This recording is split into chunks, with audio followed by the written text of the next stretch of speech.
Welcome back to the deep dive. So you sent us a ton of public reviews on Ploise Denture Cleaner, and we're digging in. We are. The big question seems to be, is this thing the marketing revolution it claims to be, or is it just, another fizzy soak?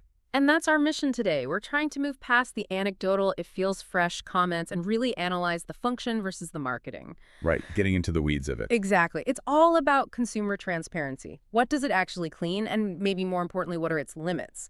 We're mapping consumer expectations against the chemical reality. Got it.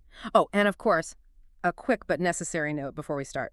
This is all educational commentary. It is not medical advice. Okay, so let's unpack that core selling point, which the reviews all seem to highlight. Yeah. Convenience, accessibility. Mm-hmm. The idea is you get daily hygiene from just an easy, passive soak. A tablet, a paste, whatever. But why is no aggressive scrubbing such a huge deal? Well, it's not just about saving a few minutes. It's really about solving a logistical problem for a lot of people. A logistical problem. Yeah, think about it. The convenience of a simple soak and rinse is incredibly accessible, especially for anyone who might struggle with dexterity issues or has limited hand mobility. Ah, I see. So it's an elegant solution for a real physical challenge. Precisely. And the review we're focused on confirms that. It says the low-effort routine works, it reduces odors and leaves the appliance feeling fresher and looking a bit brighter day to day. It handles that routine surface stuff really well. So it passes the daily maintenance test, which is great. But this is where it gets tricky, right? Setting realistic expectations. Keeps the ceiling, yeah.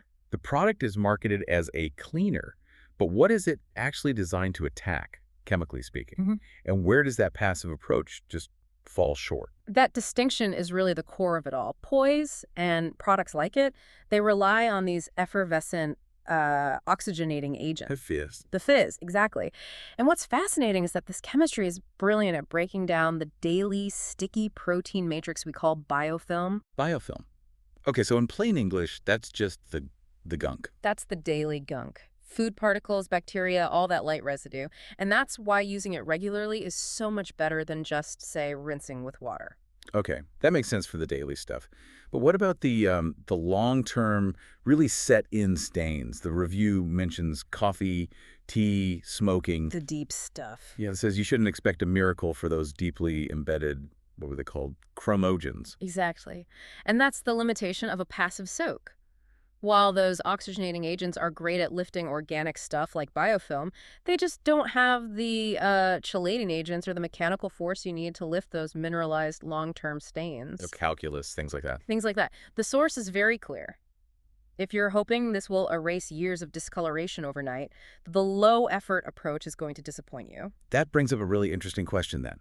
If the product's main appeal is being low effort, could that also be its biggest blind spot? How do you mean? Well, does relying only on the soak make people skip the occasional light brushing that those deep stains probably still need? That is the critical point we pulled from the review. It's a fantastic daily aid. It does what it says on the box for maintenance, but it can subtly encourage you to completely abandon any kind of mechanical cleaning. Right. And those really deep stains or any buildup that gets into tiny fissures, they still need some kind of intervention. Or, as the source notes, many, many repeated soaking cycles to even begin to mitigate. It's a maintenance tool, not a restoration solution. So boiling it all down for the consumer, what's the takeaway? Ploise Denture Cleaner seems like a very effective, very user-friendly option for daily freshness. It is. As long as you understand its role is maintenance, not a miracle cure for old stains. That's it. And if you think about the bigger picture here, the most powerful thing you can do as a consumer is understand a product's intended role. Is it a daily routine aid, or is it a stain erasure? A great question to ask. Because this whole market is shifting toward accessibility, and understanding the chemistry behind the claims is what keeps you in control of your choices. An excellent thought to end on. Know the difference between biofilm maintenance and stain restoration.